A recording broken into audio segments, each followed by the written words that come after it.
folks, this is a video on referencing, but not just the boring parts on referencing.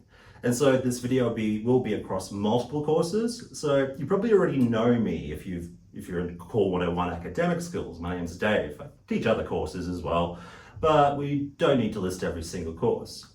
Now today I've got me, Katrina, who lectures. You might know me from you might know me from COU 303 or PSY 201, for example. Was that a Simpsons joke, by the way? Yes, it Troy was. McClure, nice.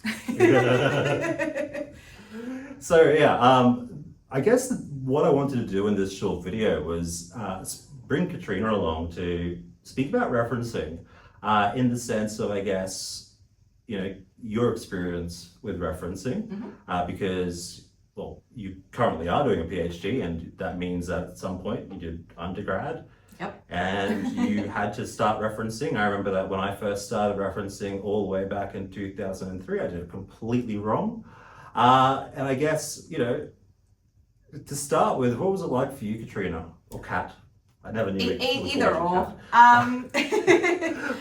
It was a pain. It really was. I remember being so confused and frustrated because I didn't understand why I had to be learning something that didn't feel like it was aligned in any way to what I was actually there to study. So I didn't pass a fair few assessments, I think, based on the referencing errors that I made, because I just did not see the point. So yeah, it was a hurdle, I suppose, for me to sort of overcome, which I did, and a lot of it comes with practice and time. That's a really interesting thing that you just mentioned there in terms of, well, you didn't pass because you weren't referencing. Like if I think of a criteria sheet here at AIPC, I know that in my courses, the formatting and the referencing only comes to, say, 10%. Yeah. I'm wondering was it that you failed because it was this massive, heavily weighted criterion, or was it because it affected everything else? I'm just trying to think back, because it was a while ago, but I am just trying to think back in terms of the weighting of the criteria, but it wasn't probably more than 10%. It was also that, following the structure of a particular referencing style, not just how we reference, helps with how we present our work, and it makes it a standardized way for reading work, I suppose. So it brings it all in terms of the readability of my work. So it wasn't just, hey, your reference list is wrong because of X, Y, Z. It's also, well, the presentation isn't necessarily on par either. It's hard to read, or, bring in some of those other writing skills as well. It kind of encompassed it all, but I did do poorly on APA. And what did that mean for your arguments if you weren't referencing anything? Oh, they fall, like, as you were saying, does it affect the work overall? Referencing will allow the support of the point. I'm not just passing it off as an idea that I've just come up with, for example. So not referencing correctly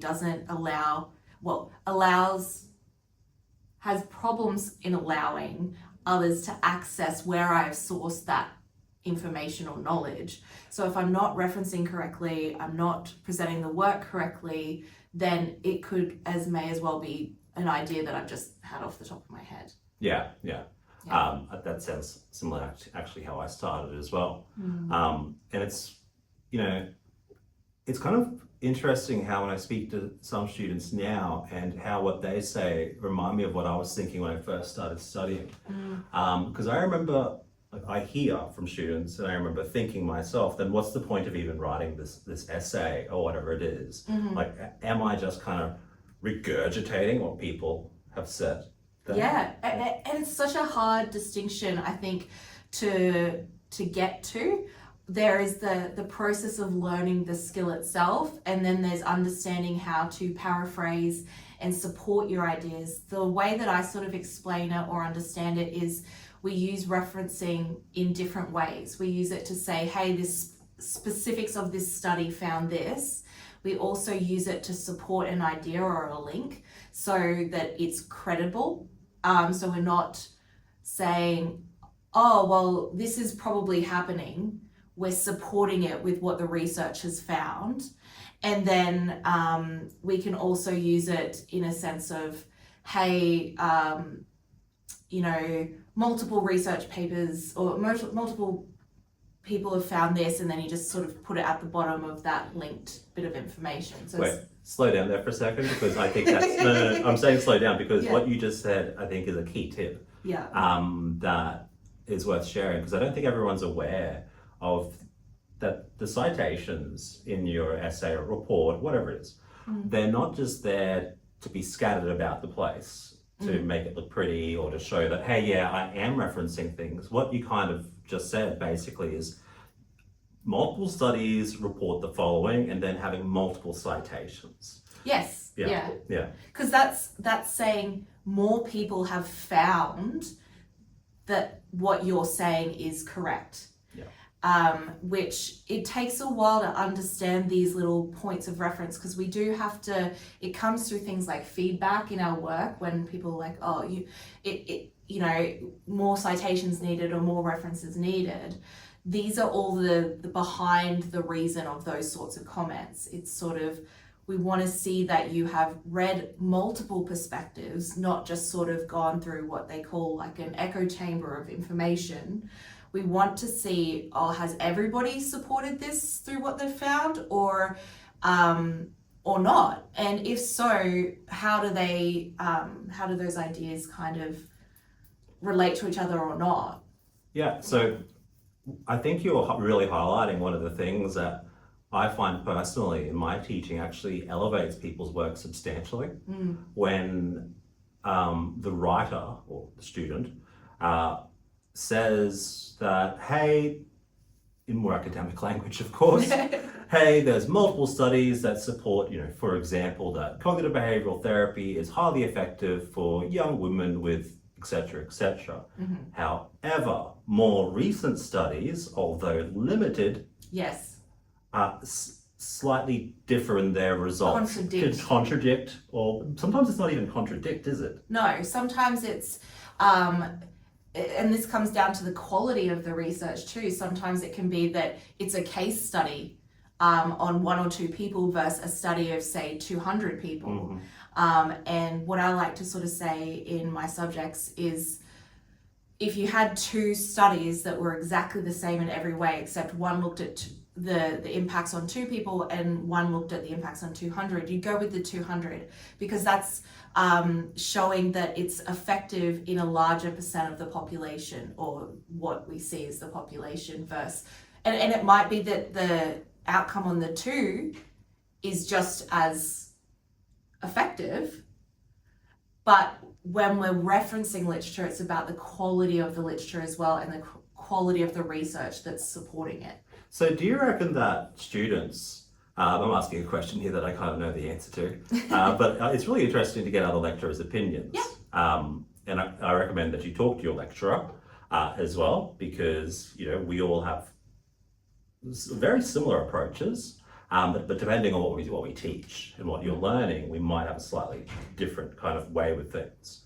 So would you be recommending to students that when they find the references that they write things down, like what kind of study it was, how many participants that can be a really good, but I also want to put the caveat there is that obviously takes more time, more energy, more resources, but it can be good. A good trick I like to say is, sometimes when we find a really good paper, say a literature review or something, like a systematic literature review, which looks across multiple studies, going to the references and seeing other relevant studies that you might be able to follow and look at more studies that way, because then you've kind of got a nice package of where those studies have come from, because it can take time and energy. So let's actually focus on that, because I feel like, and I'm pretty sure I'm right here, I could be wrong,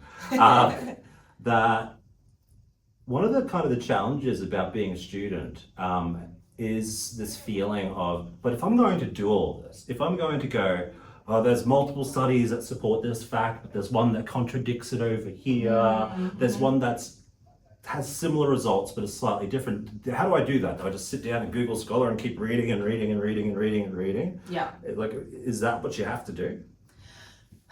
No, absolutely not. I think, but the process of learning to do this does, I suppose, involve learning how to do it with,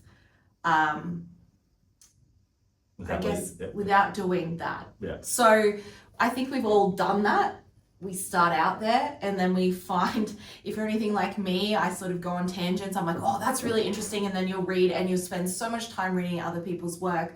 But we really want to be looking at those things like, is it relevant? Is it, if there's a lot of studies, maybe it's narrowing it down to which are the big studies, you know, the big sample sizes or the most recent, because that is then the most telling of the phenomenon or the societal issue at that point in time, the more recent it is. So sure. Something like 20 years ago isn't necessarily going to be accurate for today's world. Yeah.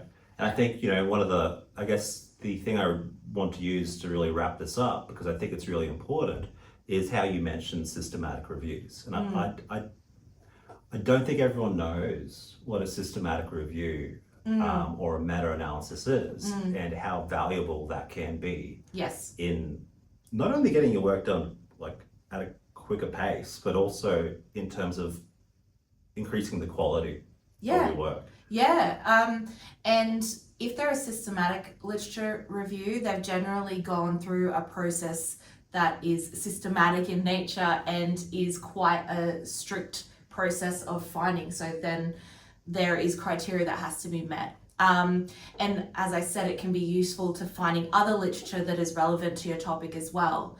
So just to clarify there for a second, in case anyone's missed it.